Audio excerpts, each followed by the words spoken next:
Is an athlete's heart always stronger, or can extreme training sometimes become stress for the heart? A very good question, and a very common question which is asked to me also by many of my friends and co-athletes. So the thing about athlete's heart is that when you are training, your heart is basically a muscle. Right. So the muscle grows when you start training it. What happens is that, as you rightly mentioned, that the heart rate lowers, which is beneficial. There is increase in the volume of blood which flows. What advantage that increase in volume does is that increases your oxygen carrying capacity. But when you do overtraining, most of these athletes, they have a hypertrophic cardiomyopathy. So because of excessive training, the muscle also grows excessively, and that causes a small cavity. Running is a more aggressive option than walking. Now when you are running, you need to, your basic ideal running is where you are running at a speed where you can talk. A good fitness is not is equal to a good healthy heart. So you can be fit, but that doesn't mean that you have a healthy heart or you are healthy. Fitness is different, health is different. Health is what your heart is. How your heart is. Do you have any coronary artery diseases? Do you have any hypertrophy? Do you have diabetes? Is your blood pressure not under control? Right. So many of these guys, they can have simultaneously unhealthy body also. Along with that, I have seen many six-pack guys having high blood pressure because the muscle has grown. There is no endurance. The oxygen carrying capacity has not improved. You ask them to run, they won't be able to run.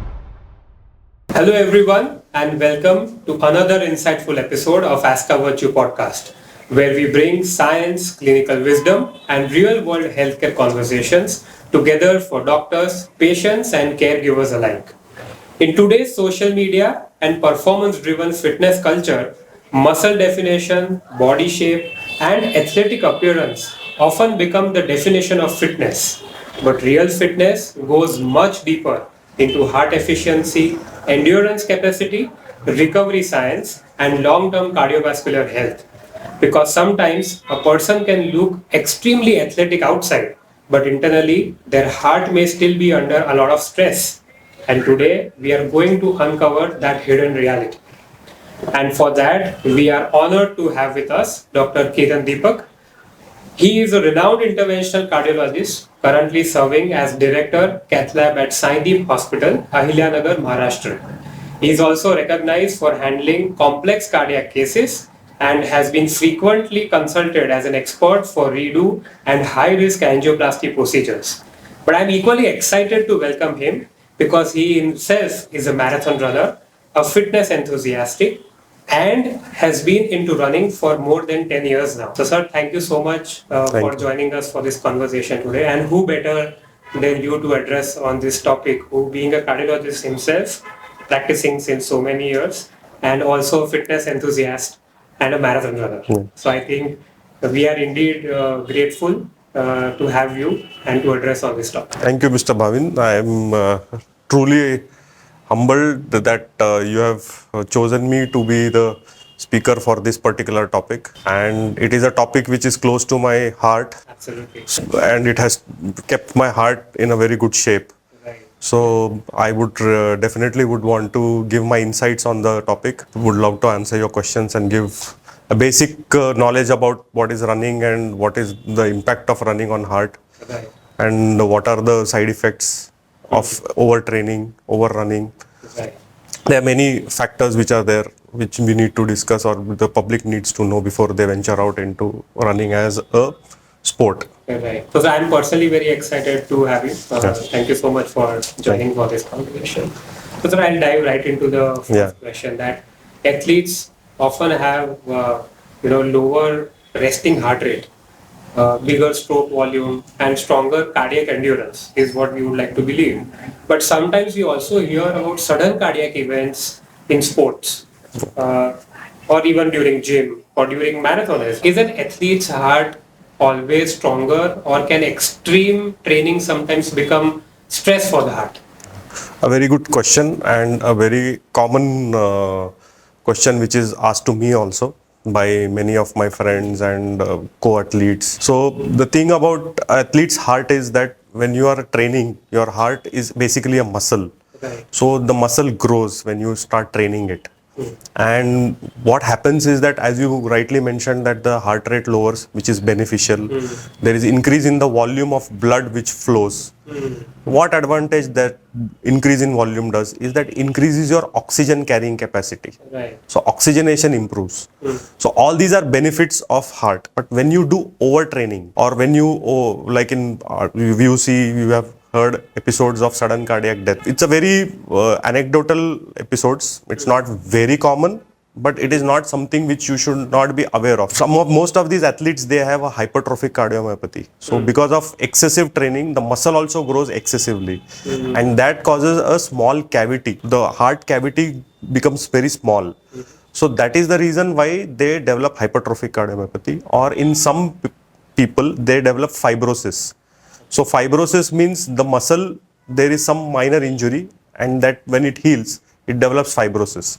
Because of that, you develop arrhythmias. So what is arrhythmia? Abnormal heart rhythm. So if you have a watch, an Apple Watch, you have a ECG recording, single lead ECG recording. Why it came into vogue is because many people develop a condition called as atrial fibrillation, where there is abnormal beating of the heart. So the smaller chambers of the heart beat at the rate of 400 per minute, and that can cause development of clot, stroke, and cardiac episodes. So these are some of the common instances what we have seen. Second thing is that some people have genetic abnormalities. So there is a very good saying where heart is like your friend. If you train it as a training partner, it will help you. But if you don't listen to your heart, it will be very bad for you. So your heart actually is telling. So when you are training, you will know that you are having chest tightness. Right. You may develop breathlessness. Your heart rate, which is supposed to be stable, has gone up, shot up. So some people have palpitations. Some people have an episode of syncope while running.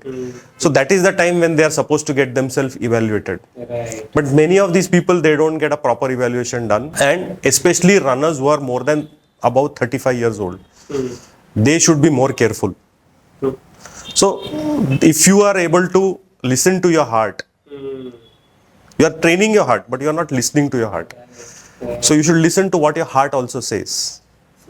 If you are able to do that, then there should not be any problem. There is nothing like running as an exercise for your heart. So you have put up very nicely. I mean, so there will always be some signals and signs. As you say, your heart speaks to you. Yeah. But that science needs to be something that we need to understand and react to it in terms of screening or whatever is required, appropriate to ensure that you listen. So basically, if you look at the population of running, so there is a data, there is a interesting data. Overall, all over the world, around 8 to 10% of the people, they run. Okay, the maximum age group, maximum runners in the age group is between 25 to 44. Right. And the next is 44 to 60. So less than 25, you have less runners. Right.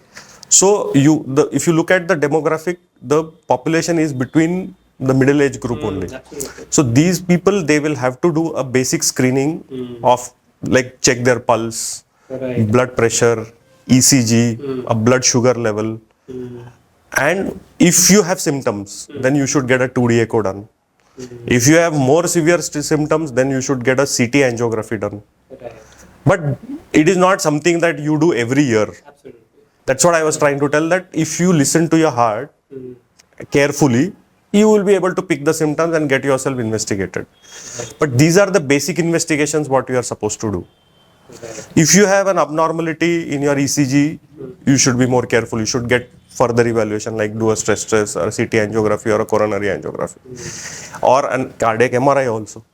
Nowadays we have patients of cardiomyopathy where we know on cardiac MRI exactly what is the reason. Right. If they have some infiltrative disorders. So, but these are it's not in the general population, but then definitely they are there. Right. So you need to be very careful about it. So these are the age groups which are very common.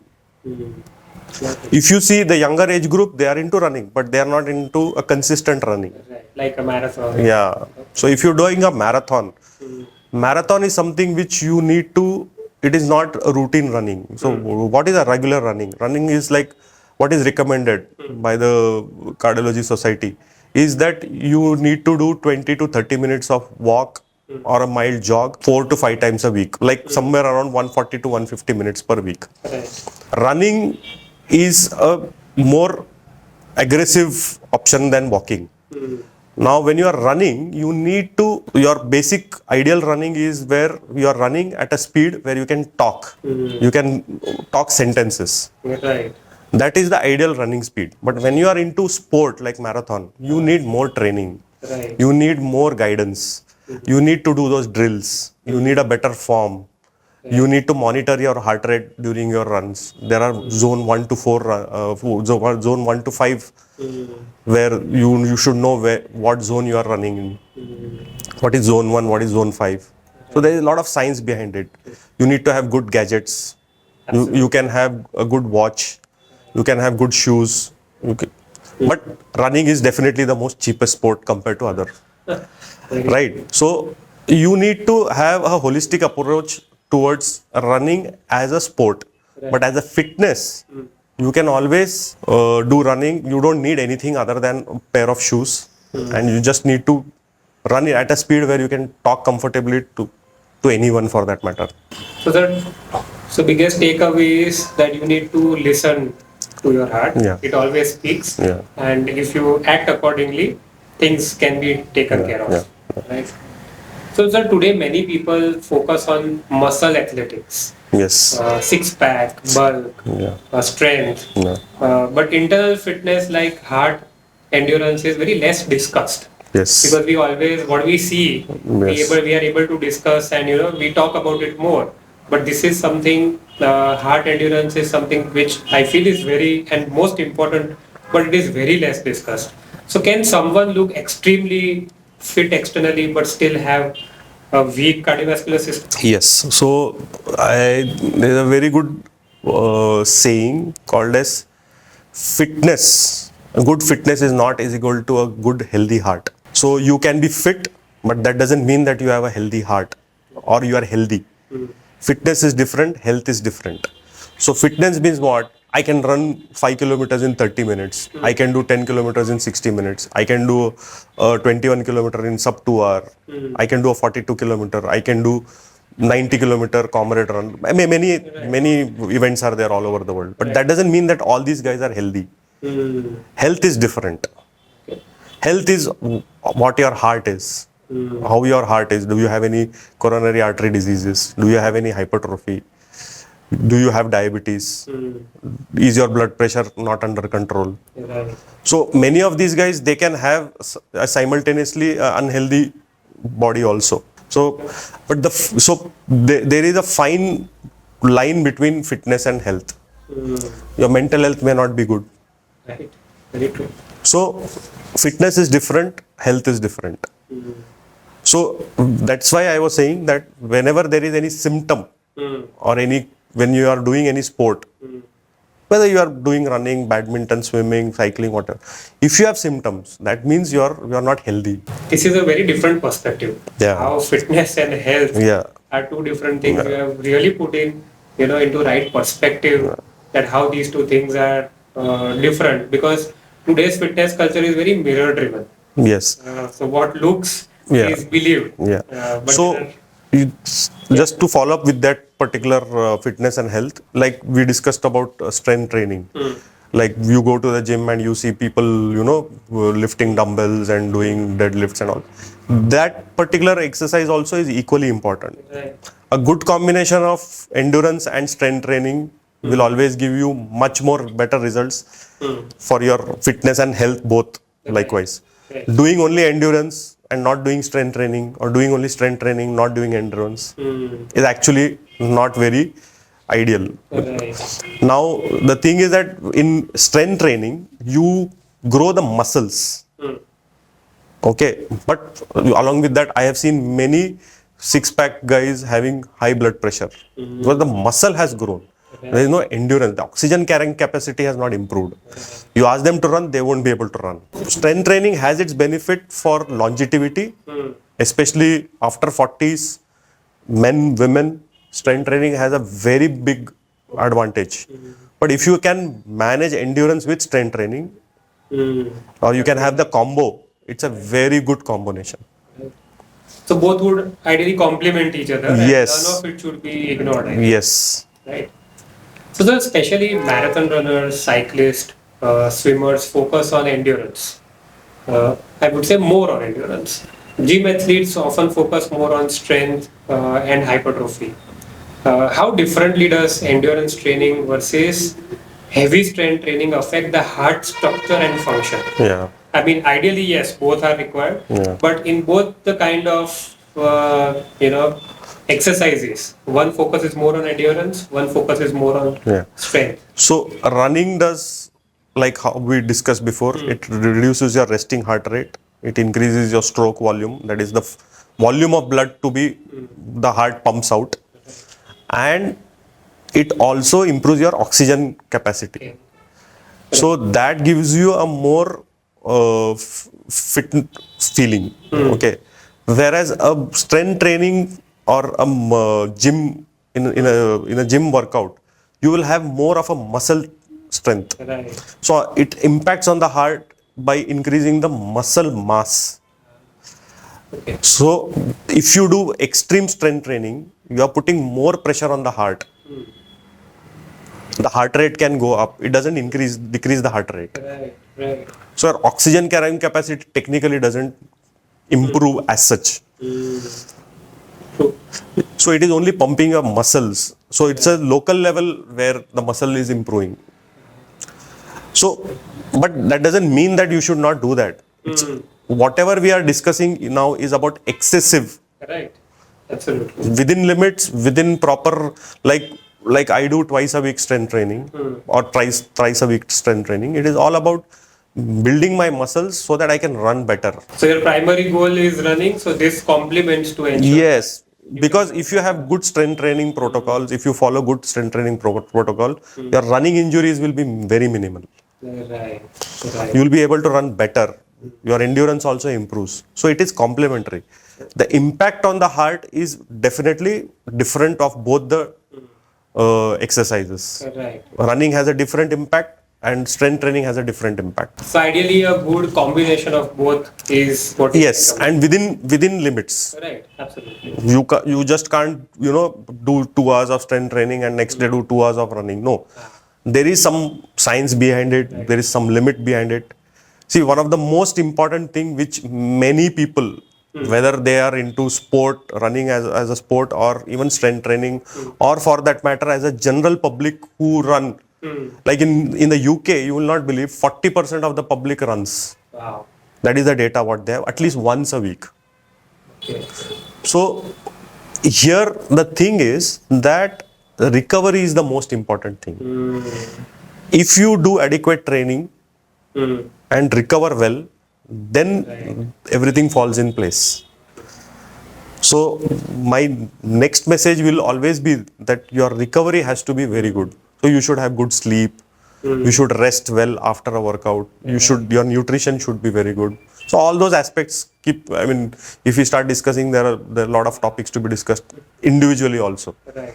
But so it's a holistic approach. Right. Which is ideal. So sir, I'm also taking a cue from what you said about recovery. So athletes often push limits, believing that more training is more performance. But recovery science is now equally important. How does overtraining affect heart rhythm, recovery, and long-term cardiac health? Yeah. So overtraining basically increases your arrhythmia risk. So if you train more than what your heart is, supposed to handle, the most commonest physiological change which happens, or a pathophysiological change which happens, is a fibrosis of the muscles. The heart muscles gets fibrous, they become thickened, Right. and they cause an abnormal rhythm. And the commonest arrhythmias are fatal, like ventricular arrhythmias, they are fatal. Atrial fibrillation can cause stroke, blood clotting. So these are the negative impacts of overtraining. Other than you can have other minor injuries, but on the heart, definitely skews the whole situation. Some people develop still lower heart rate, which their brain is unable to handle. So they have syncope, or they have complete heart blocks. Very few instances, and that is because of a very big stress on the autonomic function of the heart. So there is something called as the autonomic nervous system of the heart. Autonomic nervous system in the body. So if you do a lot of overtraining, the autonomic nervous system gets disturbed, and that is your heart rate and blood pressure. Right. The balance gets disturbed, Right. and that can cause complication.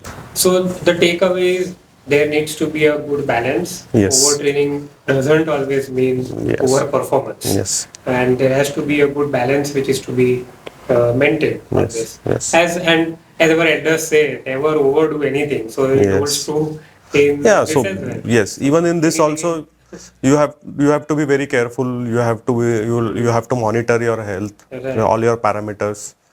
You have to keep a watch on your heart rate. There is something called as heart rate variability now.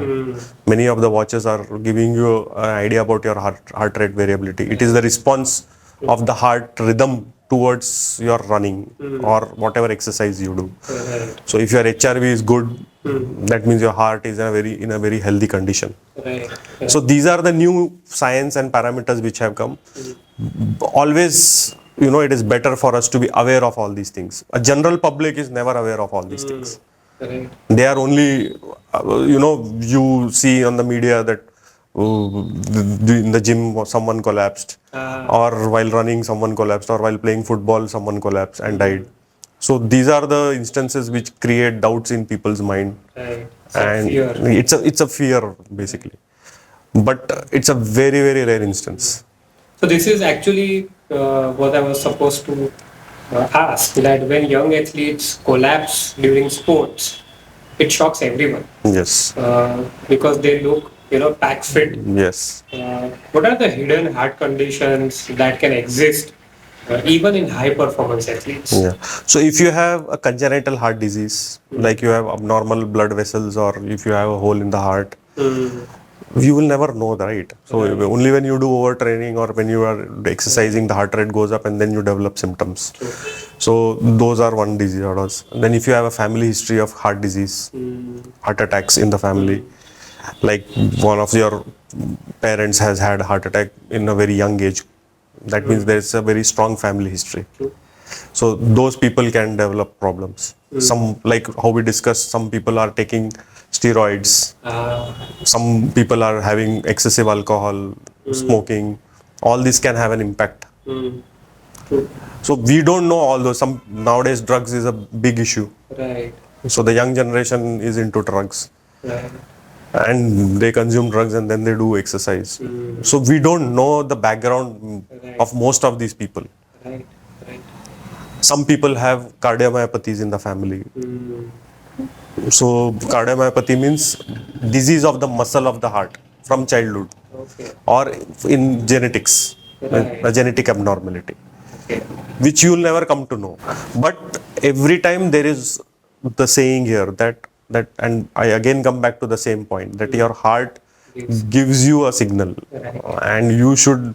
So if you read, if you are aware of all these things, if you have knowledge in a positive way, you can always prevent disasters. Very true. So as you are saying that there can be underlying conditions, but when you start training, that time it will manifest. It will manifest. It will manifest, and then you will come to know that yes. I mean, if you are symptomatic, you just go to the doctor, right doctor, and have a conversation with him. Definitely, diagnosis will be done. So in today's time, I also draw a cue from what you mentioned about steroids. We are in times where only what looks good is considered fit. So in bodybuilding culture, steroids are often seen as fast track transformation tools. Many young athletes see size gain but don't see the internal effects or side effects, I would say. Do steroids build performance, strength, or only these are visual muscle size? And how does the heart respond to it? See, any excessive amount of steroids is harmful to the heart. Right. The heart the first abnormality what happens is the heart blood pressure goes up. Right. The blood pressure goes up, your heart rate goes up, you have tachycardia, you have hypertension. So all these negative effects start coming. Because of steroids, your blood sugars also can get spiked. Right. Okay, so all these will have a bad effect on your health. Very true. And yes, it does fast track, and you get quick results. But once the side effect sets in, it's very harmful. True. It's a killer, Right. and many people are unaware of this. That's the biggest problem. Yes. So, I mean, for all of our viewers, I mean, it's a message that it can be transformative, but at what cost? Yeah, it is at a big cost. Exactly. Because it is at a big cost, and see, even if you monitor and take steroids, still it is a bad thing. Yeah, absolutely. Absolutely. Anything natural is always good. And I think that is something needs to be followed, because what you build naturally is Yeah. also sustainable. Yeah. And this can be steroids or something, can be very transformative. So if but- you do it in a natural way, your consistency is also there. Right, absolutely. So unnatural, long-lasting yeah, it is. You get long-lasting results. Right, absolutely. So, sir, as we spoke so much about fitness, sports performance and athlete mindset today, I'm sure viewers are also very curious to know the person behind. So, beyond medicines, what are your hobbies, your sports interest, and what fitness means to you personally? Yes. One part we know, you are a Yes. marathon runner. Yes. But apart from that, anything you would So like? I was never a fitness freak. Okay, I have to thank my wife who introduced me to running. And during childhood, I used to play only cricket or badminton, those kind of sports. But after I started my cardiology practice, and when I realized that I need to get into sport, and my wife introduced me to running, that is the time when I started running. It was just for some fitness level, but for me actually it took me to the next level. That is it improved my mental health. So true. Very And for example, just for an example, when I start running, after the first 2-3 kilometers, I am completely zoned out. In the sense, it's like meditative. right. I can't hear anything. It's like I am at peace with myself. Right. I can hear my own breathing. I can hear my own foot stamping. I can hear the nature around me. So that gives me more peace and calmness. Definitely, when you are into running or any fitness activity, your maturity levels also improve. Very true. So that has also helped me, calm down. So many benefits psychologically it has happened to me, and that has made me pursue it for longer time, and rather it has made me its slave forever. Right. So I am a slave now for running forever. I would say it has empowered you. Yes, it has empowered me in a very great way. It has helped me in my day-to-day activities, my work, because we are in a very high-pressure zone. So it has made me more, calm and mature to be able to handle those pressures. Absolutely. So in that sense, definitely it has made a big impact in my life. So you have put it across very beautifully, and I completely see that. I mean, since you're doing it for past 10 years, so I would like to believe that this has become a part of your daily life. Yes. I mean, sometimes what happens, people get into sports or into fitness, but that is very temporary. Yeah. Unless it becomes a part of your life, your daily habit, So you don't see that transformative so result. now basically I'm not obsessive about it, but I want to be consistent. Right. So there is a fine line between obsession and consistency. Absolutely. So I would want to be more consistent, and that is what my aim is. Right. There have been phases where I have not been consistent, Right. and I have really, my health has gone down. So actually it really helps if you are consistent. If you don't overtrain or you are not too obsessive about it, it actually benefits a lot. Right. So, sir, that's absolutely beautiful to hear. And the way you have put across the entire conversation, itself, I get a vibe and a feeling that, you yourself are into it so much. Yeah. And that is why this passion to speak out and with so much of clarity and making it so simple for our viewers. Because, when a cardiologist like you talks about fitness personally, it carries a different credibility. Yes. At the end of the day, fitness is not about medals or aesthetics or records. Fitness is about showing up for life with energy, clarity, and a strong heart, and which is something which you have truly displayed in this entire conversation. See, my message to the general public is that it's not about running marathons or getting the timings and all those things. It is about the benefit of that particular exercise to your body. So, general public need not get obsessed with marathons and all those, Right. but they can inculcate it into their day-to-day life. Some sort of Movement. exercise. A 20-minute, 30-minute run in the park or in the road or wherever they get place to run Right. or walk. That consistency is the one which is going to give them results. So true. So being consistent is the key, and making it as a part of life is even more important. Sir, a heartfelt thank you to you, sir, for sharing such invaluable medical insights and real-world clinical experience with us today. Your expertise truly adds depth and credibility to this conversation. So as we close today's powerful conversation, one thing becomes very clear. Looking fit does not mean being internally fit. Cardiovascular health needs conscious training and monitoring. Supplements, performance shortcuts, and steroids may give fast results, but can silently impact long-term heart health. The smartest fitness goal today is simple: train smart, recover well, and protect your heart for life. Until next time, this is Azkka Virtue Podcast, where awareness meets action. So thank you so much for joining for this conversation. It was indeed our pleasure that you have spared so much of time and addressed us on this very important topic. Thank you so much for inviting me and giving me a platform where I can, tell the general public that please don't misunderstand and, have a proper, methodology of, getting into fitness and giving benefit to your heart, both physically and mentally, equally. Right. Thank you so much. Thank you. Thank you.